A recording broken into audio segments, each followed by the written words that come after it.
muted. We're so happy that you're joining us. We are aware that starting a business can be intimidating, and we're excited to provide information that can help your business succeed. Tonight is the fourth of 5 sessions focused on branding and marketing your business. We hope that you've enjoyed learning tips and tools to assist your marketing efforts and benefited from the information provided by our experts. As a reminder, our 5th and final session will be tomorrow night in person at the American Legion in the town of Vienna, located at 330 Center Street. Several of our attendees have signed up to practice their pitches and receive valuable feedback from industry experts. And you are all welcome to attend and cheer on your classmates, participate in the networking happy hour, and if you do, please bring your business cards to share. Now I'd like to reintroduce you to the hosts of this Ignite series. Each of these partners is a great asset to the small business community, and I encourage you to connect with any or all of us to find out how we can support your small business. Natalie Monkow, sorry, Natalie, I knew I was going to do that, is the Town of Vienna's Economic Development Director. Natalie, did you raise your hand? I did, in an effort to say, don't worry about it. Thank you. In this role, Natalie provides support for every business and property owner in the town of Vienna. She advocates for business forward policies and supports the creation of a vibrant commercial community by providing business-focused services, resources, and events to support entrepreneurs and organizations to start and grow their businesses in Vienna. Deb Smith-Cohen is the Assistant Branch Manager for the Patrick Henry Library, located in the town of Vienna. Deb has worked for the library system for the past 14 years in a variety of branches, and before that worked in government and association information centers. She's excited to help entrepreneurs make use of a wide range of library business resources. And Peggy James is the Executive Director of the Vienna Business Association and the Greater Merrifield Business Association. As the Director of the Vienna Business Association, which is a member-based organization, Peggy supports the members of the VBA, but also serves as a resource for small and local businesses and connector for those businesses to anyone who wants to do business in the greater Vienna and Merrifield areas. And I am Megan Kiefer. I am the Manager of Small and Local Business Development in Fairfax County's Department of Economic Initiatives. Among other important roles, my department supports innovative projects like Relay, the autonomous shuttle located at Mosaic, and catalytic development projects such as the ski slope coming to Lorton. We've also administered several COVID-related grants, such as the Pivot and Rise grants. I just tipped my hand there for you. And I know that several of you business owners have participated in those grant programs, and spoiler alert, which I just alluded to, we have a new grant program coming in the fall, which we are tentatively calling Thrive. So if you are not following DEI, please be sure to do that. My team also provides free business guidance through a service that we call the Business Experience Partnership, or BizX for short. And what we do is provide individualized business guidance based on your specific business model in your proposed location to make sure that you are cognizant of the requirements for your business on the state, federal, and local level, as well as the resources to help your business thrive at any stage. Our services are free, so please reach out, and I'll be sure to put our email address in the chat. We've opened previous sessions of Ignite with a poll. Instead of giving you a poll tonight, we're going to put a question in the chat, and we'd like you all to comment. Tonight's question is, who is your website for? This is a follow-up from the presentation on Monday.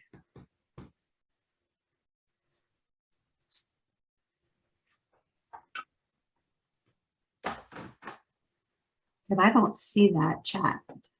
I don't see the question.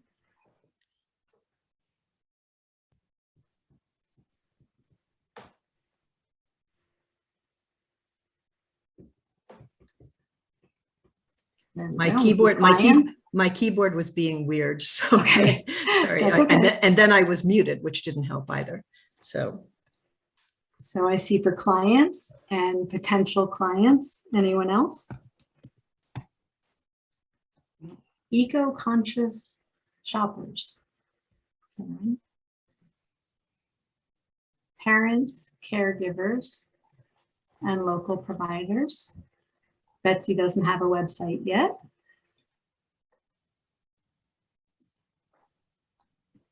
Prospective clients, people looking for personalized gifts. Website will be a portfolio of previous projects to show samples. Potential customers, families of current students.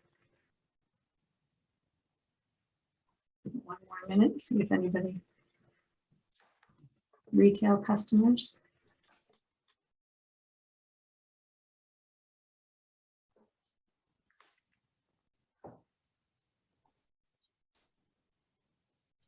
Okay. Good stuff. So now, Lou says for clients, members, and visitors. I think that's probably everyone. And now it's my pleasure to reintroduce tonight's featured speaker, Troy Reimer. Troy is the founder of Red Clay Creative, a team of creative professionals that excels at creating beautiful websites. He's passionate about helping people and businesses achieve their dreams of success and has worked with hundreds of businesses to deliver value to their customers. So we saw the other night how he makes it look a lot easier than it probably is, but I walked away from that knowing that maybe we shouldn't be as afraid or as intimidated of websites as certainly as I am. Troy works to understand the needs of his clients and brings a unique perspective to each project, ensuring that solutions are always customer focused. Before starting Red Clay Creative, Troy ran a marketing company in the Washington, D.C. area and has additional experience working in financial advising. He believes that hard work, communication, and integrity are integral to any relationship and strives to support businesses that have those same core values. On Monday, he shared with us an overview of how to create a beautiful, functional, and effective website, and I'm excited to see what he has in store for us tonight. So with that, I'm going to turn it over to Troy. All right. Thank you, Megan. And thank you. oh, muted. Muted. All right. Well, I said thank you, Megan. And thank you, everyone, for sharing those insights about your website. As I repeated many times on Monday, it really comes back to your audience, whether any form of marketing or your website. It's all about your audience and who you're trying to serve. So tonight, we'll go through how do you measure and increase conversions on your website. And that's why I included that financial advising piece in my bio, because that background is really data analytics based, and it really has kind of carried over into our work on websites. So this is a website. It's a local business, Metro Offices. They have about 9 locations in the DMV, and we've been working with them for a few years. We rebuilt their website in 2018, and we've been working with them since to continue to make improvements to it. And what they do is they offer office space to local businesses, whether it's small businesses, mid-sized businesses, or like custom office space for enterprise clients. So they offer those to a variety of businesses in the DMV area. And going towards that audience, we were trying to figure out who's coming to the website and what are they doing on the website. So we narrowed it down to 3 groups: people who need a mailing address, people who need office space, and people who need meeting rooms. So these are the 3 user types that are coming to their website. And over the course of the night, we'll go through their site, some of the design choices, how to use Google Analytics to measure and track conversions and make improvements to your sites. So, all right, can everyone see this? Yes. Cool. Okay, so at the top, they're saying who they serve. You can see a variety of different types of businesses. And then immediately below that, it has those three kind of funnels. So virtual services, so those are the people who need a mailing address. Workspaces, these are people who need private office or flexible workspace solutions. And then meeting rooms, so people who just need a place to meet and gather for a couple hours. And all of these send people down a specific path. So we looked at this and we're like, okay, here's the homepage. We're directing people down this path. Now, what are they doing on our website? So some of you may be familiar with Google Analytics. It's a tool that we install on every website that we use. It's free. It integrates with any of the platforms that we talked about on Monday. All you do is just put this like kind of tag on your website, and it starts tracking what's happening on your website. So this is the home dashboard of Google Analytics. It gives you an overview of the past 7 days, how many users came, the bounce rate. And so the bounce rate is a term that describes how many people came to your website and then left after only viewing that page. And then how long people stayed on your website.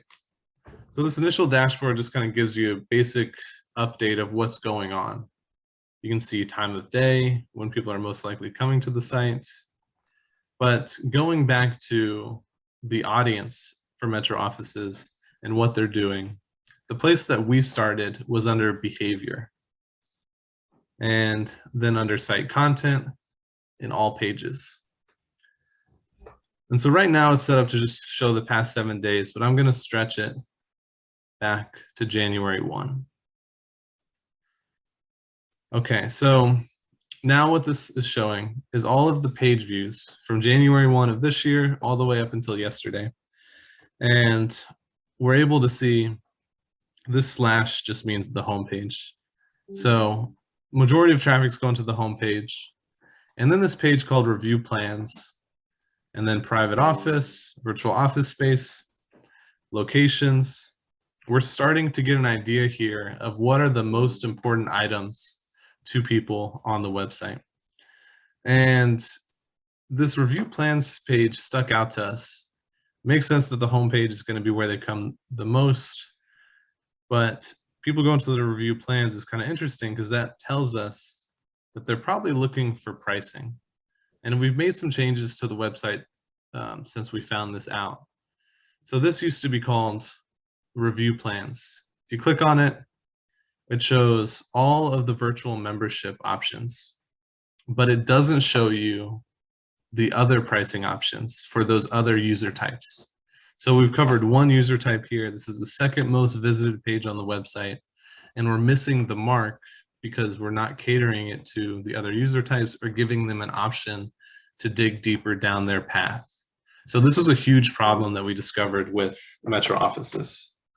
Something else that isn't really apparent here in Google Analytics, but we know from their marketing data, is that the majority of people coming to the website are looking for private office space.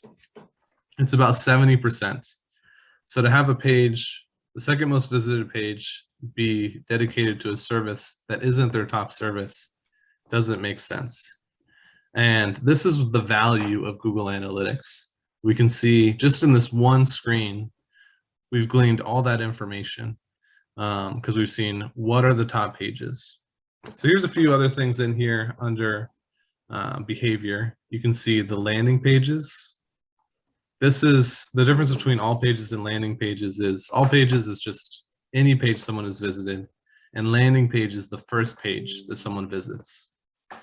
And then another thing that is really interesting under behavior is this thing called behavior flow. And so we can see it looks like just a bunch of webs going, from here to there. But what it's showing is the path people are doing on the website. So the people that land, oh wait, I'm going to highlight traffic through this specific one. So the people that land on the homepage, the next page that they go to is review plans, then private office, then about, and then locations. Not necessarily in that order, but this is just the hierarchy of the next page that people usually go to. And so we're getting an idea of people are looking for pricing, then they're looking at a key service, then they're learning about the company, and then they're seeing what locations they have to see if, okay, I'm bought in on the services. Now let me see if the location matches where I want to be. And I just find this so interesting because we're able to start to see this picture of like what the people are doing on the website. And you can do this for other pages too. So clear highlighting, this is the person that lands on the private office page. The next post page they go to is review plans and then about. And this red here is the drop-offs. So 73% of the traffic that goes to the homepage leaves just after seeing that one page. And I would say that's relatively standard. For an e-commerce website, it's going to be closer to 50% or 30%. You're going to see on an e-commerce site people visiting a lot more pages. But it's always interesting to see how that page is serving the audience. Something else, going back to the audience, I could go to audience, but we'll touch on that one later, is acquisition. So I'm skipping over overview because it's just kind of basic information. But what I'm interested in is, okay, we know what pages people are going to on the website, but how did they find the website? And this gives you a big picture view into these categories. So for this website, a lot of people are finding it through organic search, direct. So direct is when someone just types in the URL and goes there directly. Paid search, so that's from their marketing campaign. And referral. And referral tells you if they found the link to your website from another website. So I find this one the most interesting out of here. It's good to just paint a picture, but if we click on referral, we can see where people are coming from back to the website. So I don't know what this website is, but we could dig into why are people coming from these specific sites? Is this something that we could increase? So going back to the conversation on Monday about SEO, this is one way to improve SEO is have links to your website throughout the internet. And you'll see that referral traffic here, and you'll be able to measure how effective some of those SEO tactics are. So it's very interesting. Another one here is source/medium. Is saying just a little bit more detail into it's an organic lead or source, and it's coming from Google directly. This is a Google ad, and so just digging deeper in there. And then audience is interesting because it shows you the kind of big picture of what's happening. So you have the sessions. Those are the total visits to your website. The users, this is the total amount of users that came to your website. The page views, how many pages they came to or came to on your website. And then the number of pages per session. And this is pretty typical, about 1.65, around 2 pages someone's going to see before they leave your website. Average session duration, so that's 1 minute and 6 seconds. So I find this pretty standard as well. You don't really have that much time to capture someone's attention. And as you see from the drop off from the behavior flow earlier, 73% of the traffic's dropping off just after viewing that one page. And so you really want to work at capturing someone's attention. And yeah, in general, that 70% bounce rate. So you can glean a lot from Google Analytics. It may look like there's just a ton of data. It may be overwhelming, but you really start to see trends over time. And you can even compare. This is a great place to compare to previous periods. You could compare it to the same period in the year before to see how your website's measuring up. Are you actually making improvements? So like here, I'll look at the previous year. So it's going to show the same dates, match up exactly. And we could see a slight increase in the number of users, slight increase in page views, slight increase, not a huge difference. And I see these big spikes here. And so I would dig deeper into those to try and figure out what caused these spikes. And you can see a very rhythmic fashion. So the first guess that comes up is maybe they had a newsletter that was going out a couple years ago during that time, or maybe there's something specific that was driving traffic on those days. So Google Analytics is a really cool tool to learn about what's happening on your website. Now, there's Google Analytics, the version that we just looked at, and this is the new version of Google Analytics. So the version that we looked at is going to be sunsetting, so to speak, in 2023. And so they're no longer going to be using it. And the reason for that is because some of you may have heard about cookies. So cookies are starting to go away, third-party cookies. And so it's getting harder for marketers to track what's happening on their websites. And so this is Google's answer to be able to do that. So the old version of Google Analytics is very session-based, and this version of Google Analytics is event-based. And so you're looking at the acquisition, what types of engagement. You still have this pages and screens section. Yeah, okay, it was just taking a second to load. It looks very different, but it's the same idea. It has the top pages that were visited. I definitely recommend starting to dig into this tool to learn about some of the new reports that can be created. And it's measuring 2 events as well. So going back to the audience and kind of the mistake that we made here of having just the second most visited page focused on one service. So we started to look at the website and try and figure out, how do we create a path for all the different user types? And we did that by creating a flow, a user flow. And so what we did was we kind of set it up like a quiz. So I'm looking for X, and you can just do this on a piece of paper. It doesn't have to look fancy like this. I know it's pretty small, so I'll zoom in. So I'm looking for workspace. I'm looking for on-demand meeting rooms, virtual offices. And we're trying to funnel people down a specific path this way, rather than sending them to one page focused on one service and one user type. And now we started to create a mock-up of what the new homepage could look like.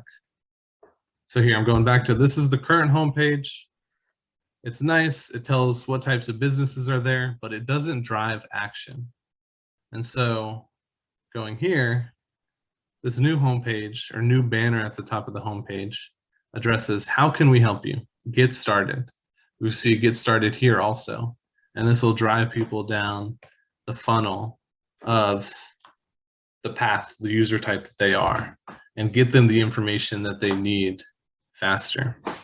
So I'm looking for dedicated workspace for myself or my team. How many people are on your team? 2 to 4. And it starts to create this interactive thing on your website. What we call these are lead magnets. These little quizzes, ways to collect information, drive people down a path, start the marketing funnel, and guide them towards their answer through your path. So I just want to stop there, see if anyone has any questions. I covered a lot very quickly, I feel like.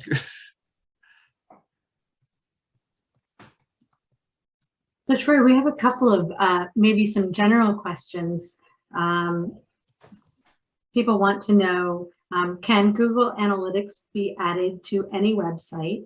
Is it free and available for anyone to use? Yes, you can sign up. I'll put it in the chat.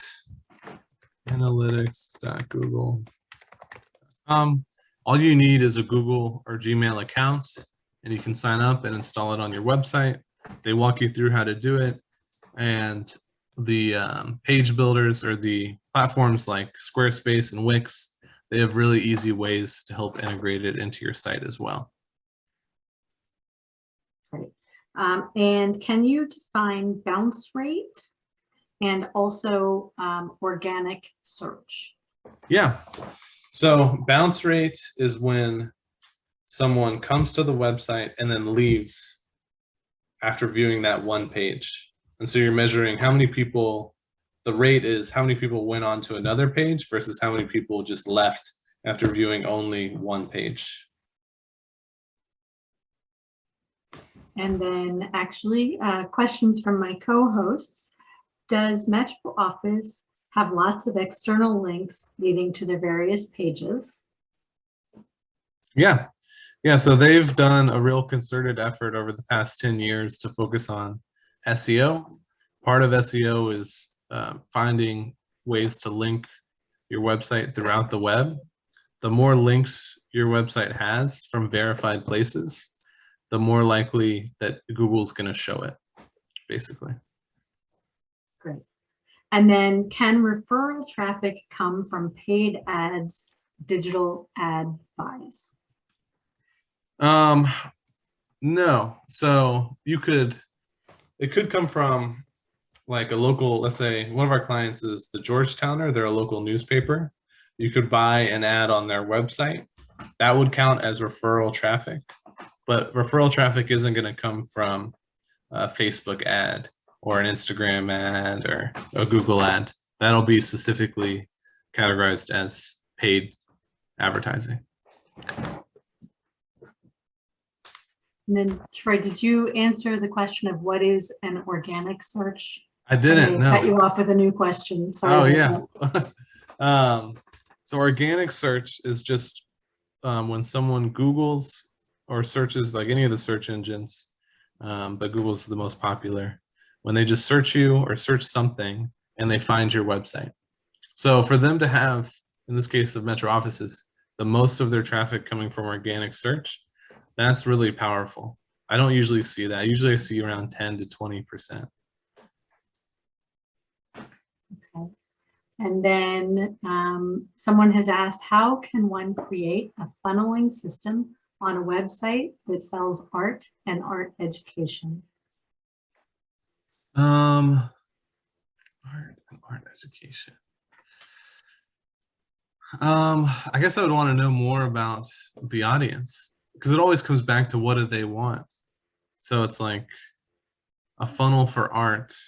Like you're trying to find a way to engage them because when someone comes to your website, they're just starting to get to know you usually. So it's not someone who's done a ton of research. They're just kind of the initial steps with your brand.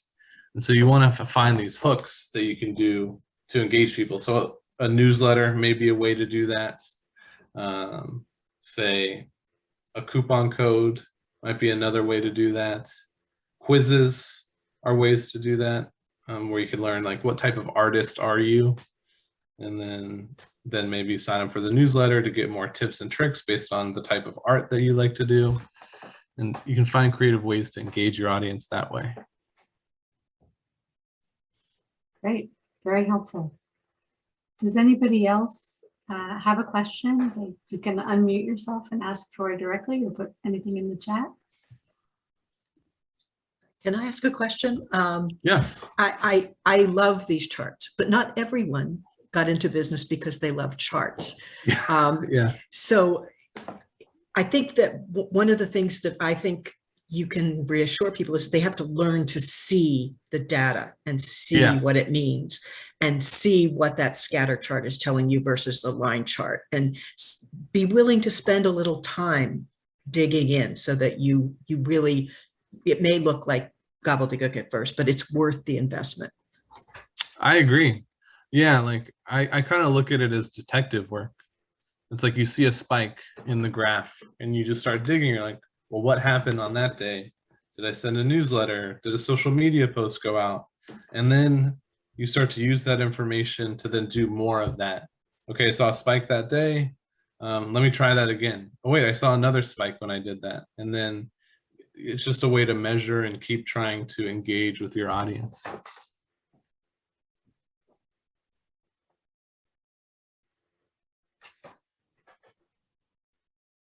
I am having technical difficulties. I have lost the chat.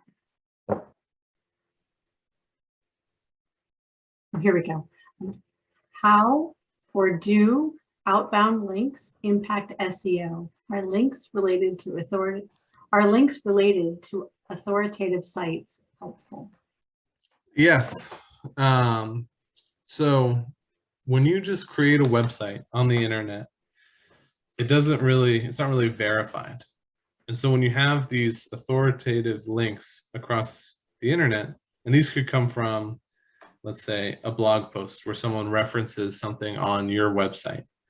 When you start to have more and more of those links, Google says, okay, this is a real website that has valuable information. I should show that to more people because other people are linking to it, and you start to get higher on the ranks there that way.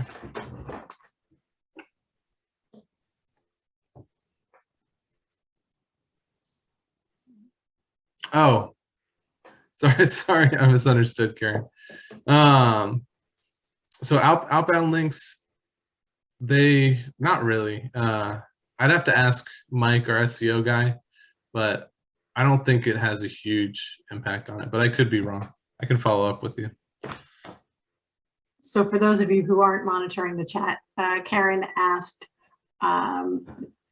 aren't those outbound links the links that Troy was talking about? So he answered that question. You may have not understood where that conversation was going.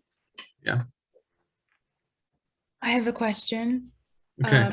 I wanted to know, Troy, about the organization or the sitemap and rethinking how many pages we have up, depending on these analytics. Like, how often should we be reviewing the analytics and then making that data fit the user experience? So are we changing these pages regularly, and how often would you recommend to do so? Yeah, it really depends on the time and investment. So with this specific website, we're making changes over the course of 6 months. And so we see data come out over 6 months, we start to make those changes, and then we reassess. For smaller changes, you could look at it in a shorter period of time. The real measure of a successful test or measurement of the data is how many people are coming to the website. So most websites, you might see 10 or 20 people per day coming to the site. When you start having 10,000 people a month, you're starting to get a lot of valuable information. You can still make valuable choices before that point, but I would say that kind of dictates the speed, is how many people are coming to your site, how often, and that'll tell you kind of how often you need to make changes or how verified your data is.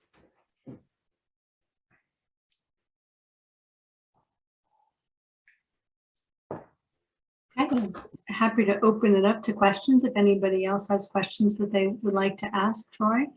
Yeah, well, we can get back to questions too. There's more that I can dig into here. I covered a lot, so I wanted to pause. Absolutely. Yep. Let's turn it back over to Troy. All right, so I'm going to share my screen again. So going back to Metro offices and looking at the site and how we could make improvements, we looked at the overall goals. We wanted to clarify the product offerings. We realized with that single page, we were driving people to the wrong page. We wanted to unify terminology across products and locations, and then streamline the user flow of the website.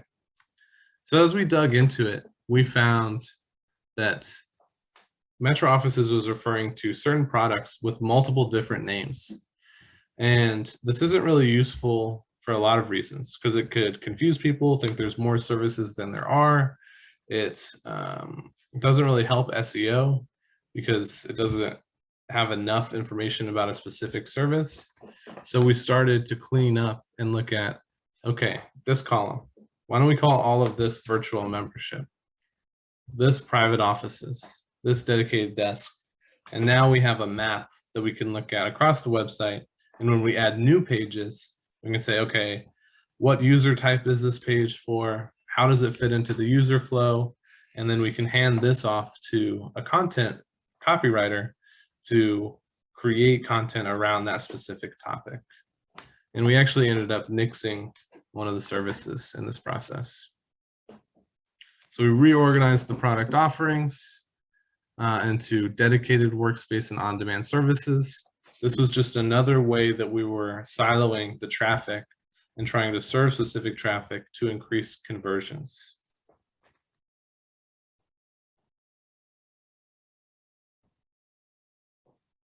Here, updating the menu. So we're doing a full assessment of the website and figuring out what's wrong with it and how improvements could be made. And where this information is coming from is from the data from Google Analytics. What pages are people visiting the most? And so we're not just doing guesswork here and thinking this might be what people want. We're seeing verified from the data, reorganizing the menu based on the pages that people are going to, unifying the terminology across the website, and just making it easier for customers and potential customers to understand what they're buying. I'm just kind of jumping through some of these because they may not be as applicable here to our conversation. So then streamlining the user flow. This is really important. We want to eliminate extra clicks for users. We want to, because if you go back to the Google Analytics data, I'm going to go back to the old view.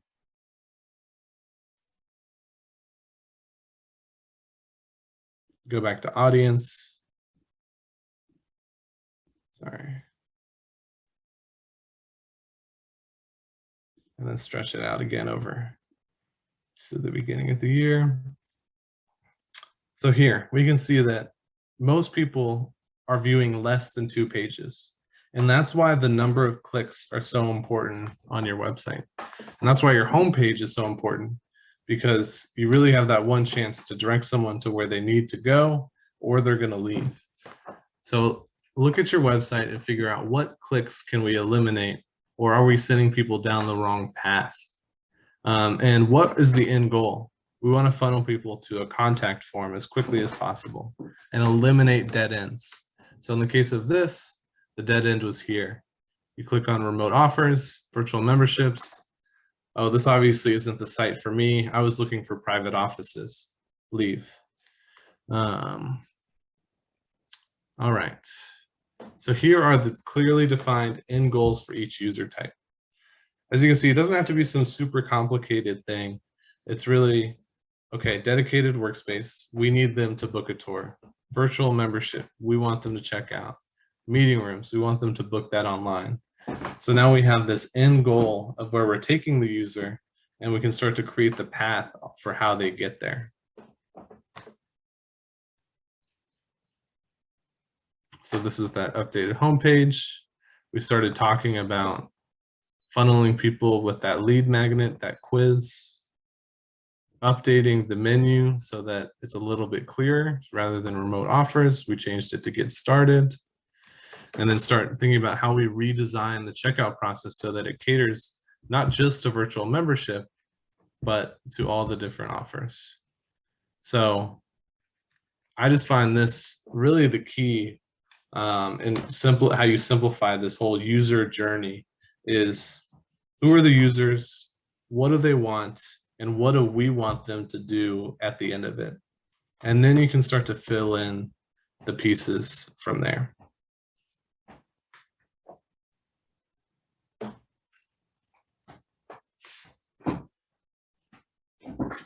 You have to get muted, Megan. Sorry, I was just saying that's very interesting. Yeah, I mean, on Monday, I was worried that I it was so technical. And so I wanted to try and find ways to simplify kind of how you can easily apply this information to your own business without making it some unreachable, unattainable thing. I'm curious, I'm thinking of it as a part of a county government. You know, my focus is a little bit different than a business owner's in that I'm trying to convey information. So, you know, I don't want to get them to contact us as quickly as possible. You know, my goal is to put as much information out there So and they don't. accessible to people. So I'm, but I understand that the point of the business is you know, you want them to Yeah. stay engaged and stay involved, and my metrics would be slightly different. But. Yeah. And so like for that type of website, an informational website, you might be looking at how long someone stays on a blog page. And there's other measuring tools that you can do is you can see how far down the page people go. So sometimes for some of our clients, we'll do that and we can see that, oh, 50% of the traffic gets halfway down the page. How can we make this page better for them to get all the way down? Yeah, and to Dev's point, it's like the data doesn't have to be overwhelming. It's just start measuring it, and then you can look back on it and start to learn from it over time. So I have a question, sorry. If, when you know which things people want to find, you know, the places they're going most frequently, so do you put those in the most prominent locations, or do you put them sort of further down to encourage people to spend more time on your website to look at some other things that they may not have thought about? Yeah, I kind of go with the dig deeper mentality. So on Monday, I talked about having a max of 5 to 6 things at the top of your website and the navigation. And so you might want to put that up there and they can dig deeper, or they can scroll down the page and get a little bit more information. But you create multiple ways for them to get to the same source, because people process information differently. So someone may know, like in the case of a government website, they may have visited that website 10, 20 times already, know exactly where they want to go and find that information. And then there might be someone who's new, who's just like, where do I go? How do I get started? And you just would have that more on the page than versus the top navigation. I'd like to ask a question, follow up on that. So there's a lot of, and when you mentioned a government website, so these are the ones that kind of jam people up.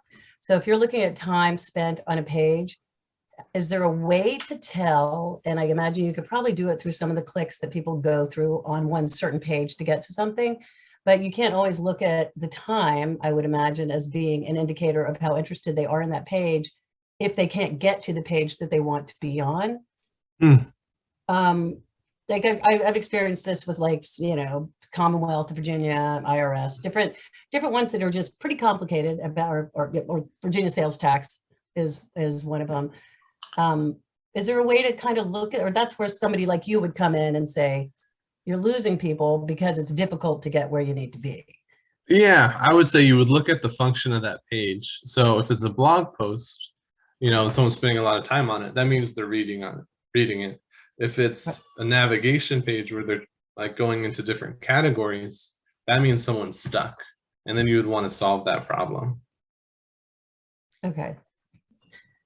A corollary to that is the pros and cons of a search box versus a pull down menu. So if I put in capris, but you haven't, you just think it's women's pants, you know, I get nothing. How do you learn that you need to help me? Is it better to go broad, you know, and that there are pros and cons, and I don't know how well fuzzy search helps you within the site and building that capability. Does that make sense? I think so. So like, are you saying like someone could search something and then that may send them down the wrong path? Or they just don't find a hit for it because you haven't thought of the label in the way they did? Yeah, well, similar to kind of what we saw with Metro offices about that remote offers page, you would look at the search term and see all these people are searching for X, but we don't have something about that. And so you'd see all those hits, because On most websites, when you do a search, that creates a new link, and you can see what is searched in that link. And so you can see then the number of hits for that specific search.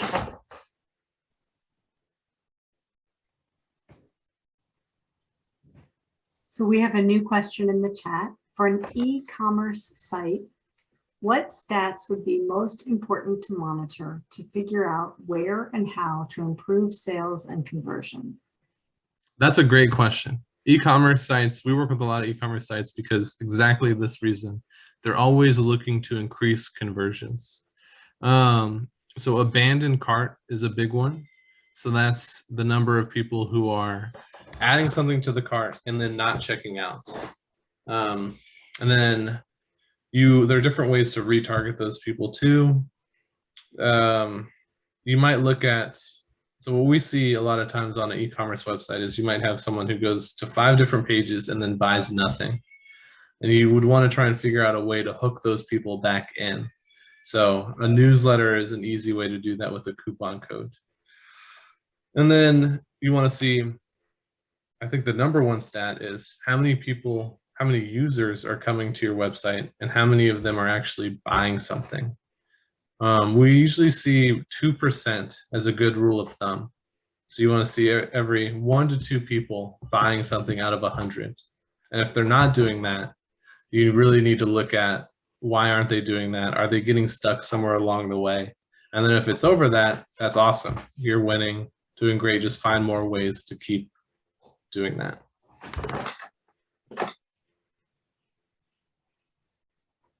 Okay, a couple more questions. Does Google Analytics have a pixel code to track the user and keep targeting them with ads or marketing emails? Not really. There are those things. So Google Ads, which owns Google Analytics, does have that. Facebook has a pixel that does that. But something interesting about those is that both Google and Facebook in those instances, they keep the data. So you don't actually get to see those people. They don't share that with you. You can remarket to them by paying them money, but you can't glean insights from it, really. Okay. And for the quiz tool feature, would you say there's a cap or maximum number of options to give visitors to direct them to the next page or to keep them moving to the next action item? I don't have the specific answer for that. It's really different for each business, but I would say you want to find ways to reduce, like make it easy for them. So a lot of times where surveys or quizzes go wrong is it's not multiple choice and you're asking people to think and enter information. So if you have a longer quiz, you really want it to be like yes, no, very binary. The shorter quiz, you might have a few more choices, but you just want to find ways to make it easy for them. And you can usually measure the success of the quiz by how many people complete it, where they stop on the quiz. Any quiz tool that you use will have that information. A good one for that is Typeform. I'll put that in the chat.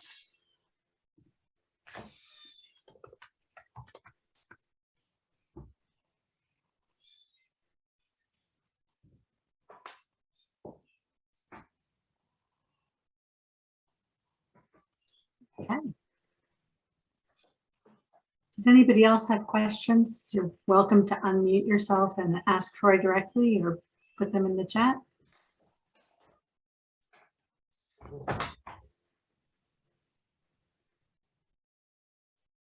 Okay. Well, Troy, thank you again for a very informative presentation. And I've certainly learned a lot. I've learned how much I don't know and how much more I need to learn. And just a reminder, we want to see everyone tomorrow at the Mixer. If you have not yet RSVP'd, please do so. Someone has put that, Peggy has put that RSVP option in the chat. And we will hopefully see you tomorrow evening at 6 p.m. at the American Legion. And again, thank you all for participating in Ignite, and especially thank you to Troy for giving us your time and your knowledge. I really appreciate all of you being here with us. Thank you. I hope it was valuable. Very much. Thank you.